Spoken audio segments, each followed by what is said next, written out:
62 years ago today, the very first episode of Doctor Who was broadcast on the BBC.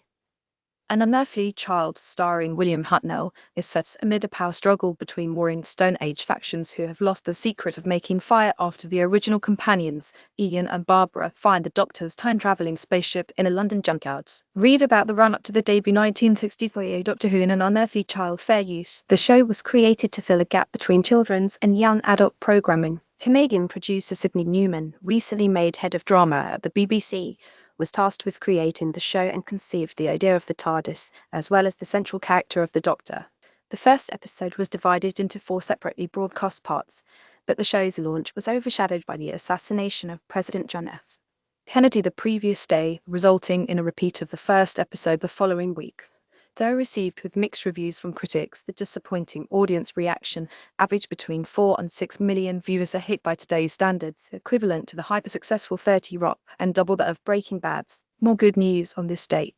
French mathematician, scientist, and religious philosopher Blaise Pascal experienced an intense mystical vision that changed his life and in 682. The Clipper Car Park was launched from Scotland, the only one still surviving to this day, and in 1881, when the first jukebox called a nickel in the slot played about to rave reviews at the Palais Royal Saloon in San Francisco, built by the Pacific Phonograph Company in 1888, and the first edition of Life magazine was published by Henry Hughes in 1933. The first all-female expedition to the South Pole began their sailing today, tipping to Pandey and Kayan ski trek, including 3 American women and Japanese women, and 12 Russians. 19th birthday to Rick Bayless, perhaps the finest Mexican chef who is Mexican in the United States. Holding a Michelin star, the inaugural title of Top Chef Master, and 7 James Beard Awards, he has remained a very influential chef in America for many years. Bayless is best known perhaps for a docu-series he made with PBS called Mexico, One Plate at a Time, by Ben Collins Sussman, CC license on Flickr in 1978. Bayless hosted the 26-part PBS television series Cooking Mexican, after which the chef dedicated over 6 years to culinary research in Mexico, culminating in 1908 with the publication of his authentic Mexican regional cooking from the heart of Mexico, which longtime New York Times restaurant critic Craig Claiborne described as the greatest contribution to the Mexican table imaginable. In 1910, Bayless and his wife Deanne opened Frontier Grill in Chicago, specializing in contemporary regional Mexican cuisine with special emphasis on the varied cuisines of the Oaxaca region. In 1989, Rick and Deanne opened Topolobampo, one of Chicago's first fine dining Mexican restaurants and the establishment that was awarded the Michelin star. 1963, 128 years ago today, the black inventor John Lee Love was granted a U.S. patent for the portable pencil sharpener, a design that is still in use today. Called the Love Sharpener, it improved upon the standard pencil sharpener, which was bulky because required a crank. Love, who lived in Fall River, Massachusetts, realized that traveling salesmen, writers, or carpenters like himself couldn't sharpen a pencil while on the go. With his portable sharpener, instead of using a crank, the user would simply spin the pencil in the opening of the sharpener and the shavings are captured inside a compartment.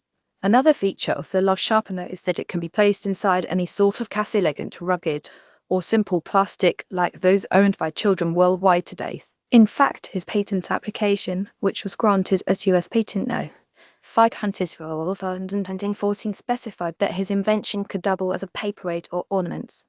178 who's into when 20 years ago today, Ellen Johnson Sirleaf was elected president of Liberia and became the first woman head of state to lead an African country.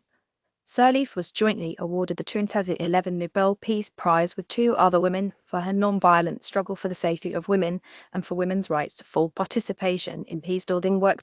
In 2010, Sirleaf released her first book, This Child Will Be Great, Memoir of a Remarkable Life by Africa's First Woman President. 2005, happy 65th birthday to the American television broadcaster Robin Roberts. Although she has been the anchor of ABC's Good Morning America for years, she was also a sportscaster on ESPN for well over a decade. After growing up in Mississippi, Roberts attended Southeastern Louisiana University studying communications, but she also excelled in playing basketball. So good is her record of play that she was inducted into the Women's Basketball Hall of Fame in 2012. That same year, she was diagnosed with a rare blood disease that affects bone marrow myelodysplastic syndrome, and when she announced it on TV, a non-profit marrow donor program experienced a 1,800 spike in donors. She took a leave from GMA to get a marrow transplant, and 5 months later she returned to the air and chronicled her journey, which earned her a 2012 Peabody Award for the coverage. Her 2015 memoir is entitled Everybody's Got Something.